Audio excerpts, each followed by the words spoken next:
Vamos agora para Boa Vista SCPC. Então a galera aí, caloteira, deve conhecer. Uma empresa aí de quase 70 anos de existência, desde 1955, market cap aí de 6,1 bilhões e do setor de serviços financeiros diversos. Então ela alia inteligência analítica, alta tecnologia para o desenvolvimento da atividade de crédito, como consulta do CPF com score, dicas de educação financeira e parcerias para negociação de dívidas. É uma empresa que já foi lançada no novo mercado, 100% de tag along e 37% de free float na ON. Os maiores acionistas da Associação Comercial de São Paulo, TMG e esse Equifaz são os principais alguns fundos aqui que investiram nela. Quem é essa associação, que eu até vi na composição acionária, né? Associação Comercial de São Paulo, e esses dois fundos aqui que fizeram investimento, ela não é uma associação ligada ao governo, tá? Então a associação comercial é uma entidade centenária, independente de governo sem fins lucrativos, dedicada à representação de empreendedores, principalmente médio porte, à defesa da democracia e da livre iniciativa. Quem quiser entender melhor depois, entra aqui no site ACSP ou digita no Google aí, vai aparecer mais informações da empresa, tá? Então é a principal acionista dela no momento. Em termos da IPO, já está aí o preço menor que a IPO, caiu aí quase 10%. Em termos de negócios, tá muito bom, mais de 1.000 negócios por dia na média. E vamos aos balanços, que olhando aqui ela colocou desde 2016, dados bons, né? Assim, 4 anos já é melhor do que 3. A gente vê um crescimento da receita bem leve, mas crescendo. Uma EBITDA, uma depreciação e amortização bastante alta, então ela deve ter muito intangível, provavelmente, por causa de inovação aí, pesquisa e tal, porque imobilizado acredito que não tenha muito. O EBITDA aí crescendo, resultado financeiro bem controlado, praticamente sem dívida, o lucro também crescendo, a margem crescendo, gerando caixa, distribuindo dividendo. Então, no momento a empresa está com dados bons, mas o problema é o histórico, né? A gente não consegue ter uma noção muito boa. Já voltou a dar um prejuízo aí no terceiro trimestre de 2020. Não sei se foi por causa da pandemia, provavelmente por causa da pandemia, né? E a receita veio caindo aí ao longo do ano, mas já voltou a recuperar um pouquinho no terceiro trimestre. Mas assim, aqueles lucrinhos que não chamam muita atenção, apesar de ser um setor bem interessante. Está gerando caixa, não distribui dividendo ainda em 2020, não tem muitos dados, mas assim, remuneração em relação ao lucro, quase bem altinha, né? Às vezes quase um terço do lucro, aí um quarto do lucro em remuneração dos executivos, e aqui quase 10% nos últimos anos. Em relação à receita também mais ou menos. E assim, vamos tentar entender um pouquinho melhor da empresa. Então, histórico, ela foi construída em meados de 2010, um spin-off da análise de crédito da Associação Comercial de São Paulo, englobando o Serviço Central de Proteção de Crédito da SCPC. A companhia passou a atuar com abrangência nacional como uma empresa de informações de crédito. Então, se você vai pegar um financiamento, ela vende aí o seu score, por exemplo, a sua análise de crédito, para outras empresas. Então, por exemplo, financeira, você vai financiar um carro. A financeira vai lá e consulta o seu score no Boa Vista. E aí ela paga um valor para Boa Vista para poder ter acesso ao seu score e liberar ou não o crédito para você. Então, essa é a principal forma como a empresa ganha dinheiro. Então, ela administra um banco de dados de informações comerciais e cadastrais de empresas e consumidores, além de registro de transações de empresas. Então, ela vai registrando tudo e faz uma análise de score de acordo com o algoritmo lá que ela quiser, que ela tem lá internamente, para poder dar a nota do seu score para dizer se é alto ou baixo. Se você tende a ser um bom pagador ou não. Aqui fala um pouco da história dela, como ela se formou, tiveram alguns fundos aí de Private Equity investindo, TMG Capital, o Equifax também em 2013. 2017 iniciou o processo de adoção de compartilhamento de custos e dados. 2018 resultado da companhia, solução de maior valor agregado, evidenciando satisfação de vendas e serviços para a decisão. Intensificação, desculpa. 2019 com a lei do cadastro positivo, então foi obrigatório aí, automaticamente você aderir ao cadastro positivo e você só seria descadastrado se você pedisse. Foi alterada para determinar a adesão automática dos indivíduos ao banco de dados do sistema de cadastro positivo, conforme eu falei, né? Então, a mudança da lei permite que os consumidores sejam avaliados pelas contas que pagam mensalmente e não apenas pelas contas que deixam de pagar. Representam um aumento da inclusão bancária de indivíduos historicamente sem acesso a crédito. Então, quanto mais acesso a dados ela tiver, melhor tende a ser a análise de crédito e mais assertiva tende a ser o score que você recebe dessas empresas de crédito. Então, se você puder, se você for um bom pagador, historicamente falando, vale a pena você aderir a todo esse cadastro positivo da vida, liberar os dados, para que caso você precise um dia, você consegue pegar algum financiamento, se você quiser, algo do tipo, né, algum crédito maior no seu cartão de crédito, no banco e afins.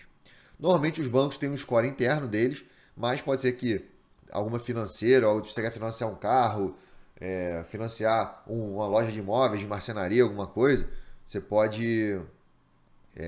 Eles podem fazer análise do seu score e aí quanto melhor o seu score, mais tende a ser a probabilidade de você conseguir o crédito. Aí fez 2 registros na bolsa em 2020. E a companhia acredita ser a segunda maior empresa no setor de análise e gestão de dados no Brasil. A Serasa acredita que seja a primeira, né? E é de maior crescimento do setor nos últimos anos em termos de receita líquida. Presente em 60 anos no mercado brasileiro, com presença de todos os estados do país. Plá, plá, plá.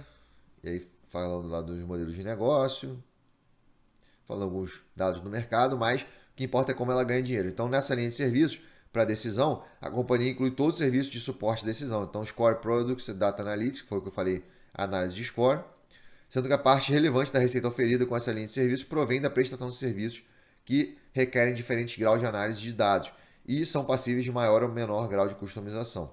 Os serviços compreendidos nessa linha são agregados em 4 subgrupos. Então, soluções analíticas é o portfólio de serviços de maior relevância para a companhia, com base nos dados apresentados no relatório de risco, nas informações fornecidas pelos seus clientes, outras bases proprietárias e nos dados provenientes do cadastro positivo. Disponibiliza soluções analíticas e baseadas em modelos estatísticos. Relatório de risco, portfólio de serviços, que abrange relatório de dados cadastrais, demográficos, comportamentais.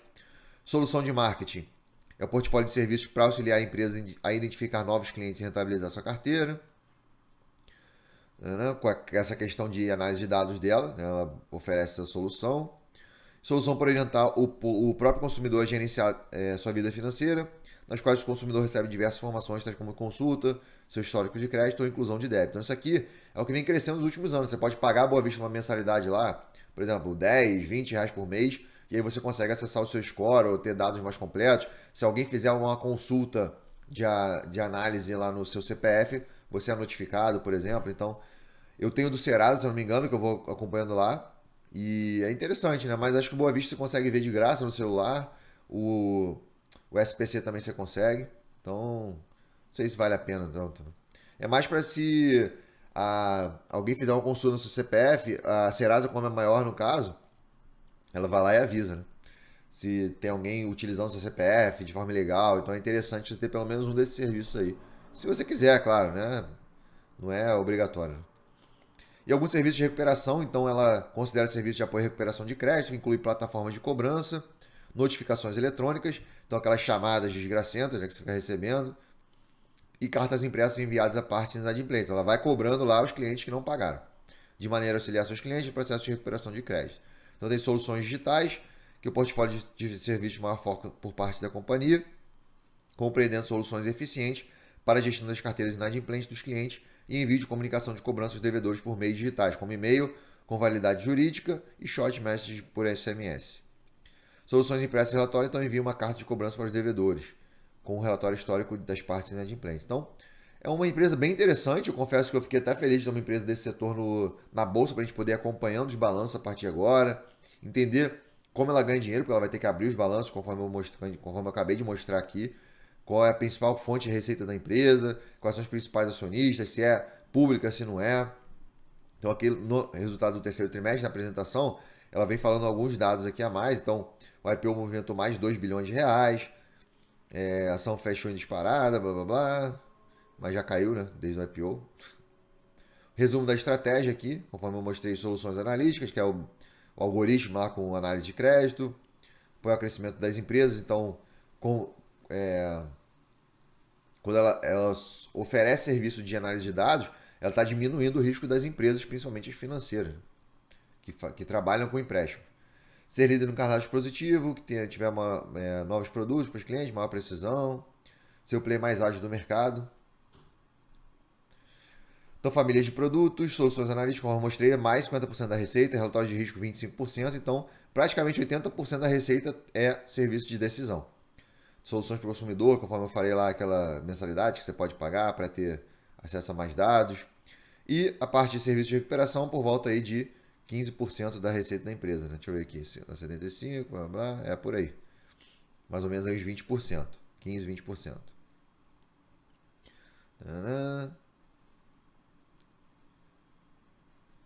Adoção acelerada de analytics, híbrido de ROI, eficiência dos scores e algoritmos. Ó.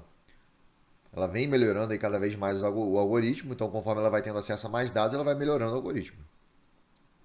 Olha lá, ó. Mais dados, mais informações, melhor decisão, crescimento de crédito. É assim que o Brasil vai crescer também em termos de crédito. Eu acho que essas empresas elas têm um papel fundamental para que o crédito no Brasil consiga crescer, porque se o brasileiro ele tem sempre aquela mentalidade de alguém está passando a perna nele, o brasileiro também tem uma inadimplência maior do que países desenvolvidos, então é fundamental que essas empresas ajudem as financeiras a poder oferecer mais crédito aos bancos também, oferecerem mais créditos aí para os clientes, tá? Pessoas em squads, blá blá blá, expandido para outras áreas, informação digital. Olha lá, tempo de entrega de 120 dias para 10 dias, então de meses para dias. Muito mais entregas. Olha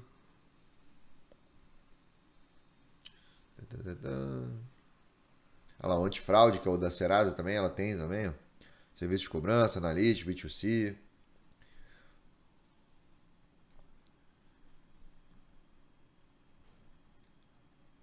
Então, como ela usa os recursos que ela recebe, né? Então, Centro Avançado de Desenvolvimento de Analytics, então ela reinveste uma parte no desenvolvimento do algoritmo e o resto em aquisições também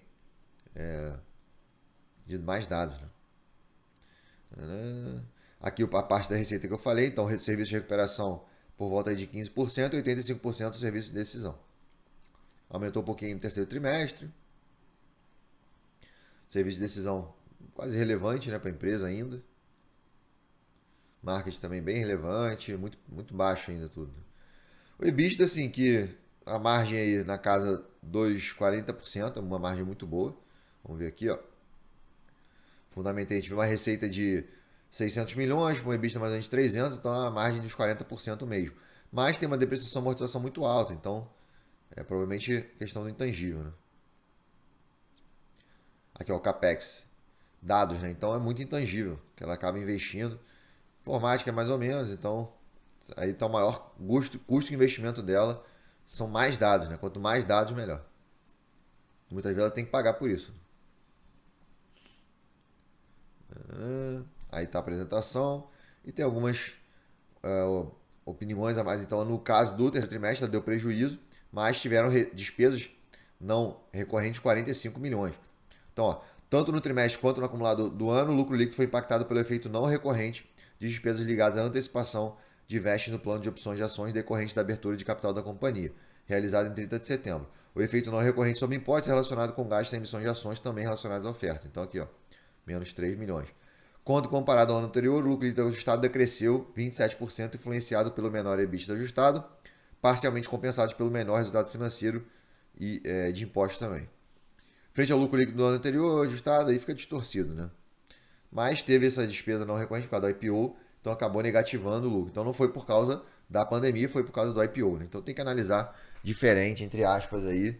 E como ela tem uma DNA muito alta, você vê que o EBITDA não aguentou, né? Acabou dando um prejuízo aí. Mas, cara, no geral, eu achei uma empresa bem interessante, analisando todo o contexto todo aqui.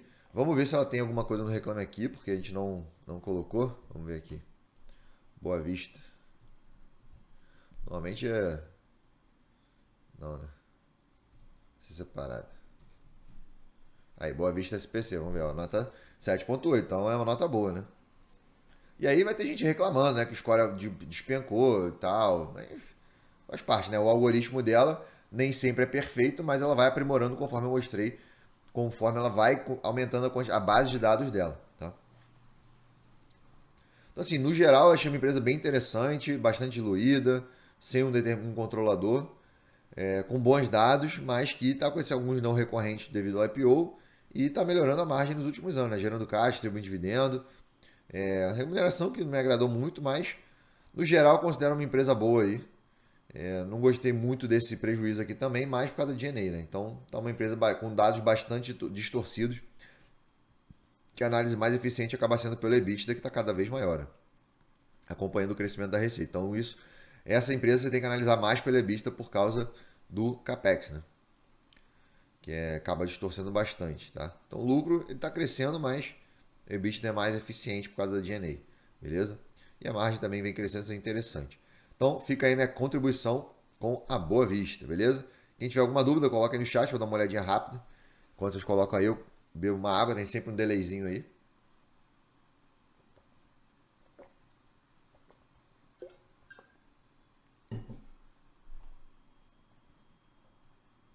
Eu também fiquei interessado quando a Boa Vista fez a IPO em olhar o endividamento dela, né? Se ela dava prejuízo, se ela dava lucro, porque no geral, se ela só desse prejuízo, ela seria uma empresa com score baixo, né? Então seria até engraçado a gente ver a Boa Vista dando score baixo para ela mesma. Mas até o momento tá tudo dentro dos trinques.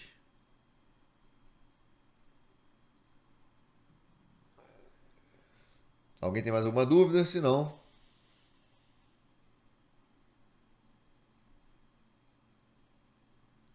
eu também acho que essas empresas vão ter que se reinventar bastante, porque assim, conforme elas vão tendo acesso mais a dados das pessoas, os bancões também já criaram a Code lá, que é a análise interna deles para eles trocarem dados. Tem o Serasa, que é o maior, tem o SPC Brasil, então, cara, tem uma concorrência nesse setor, sim. Mas também tem demanda, né? Então, de qualquer forma, eu acho que elas vão ter que se reinventar de alguma forma.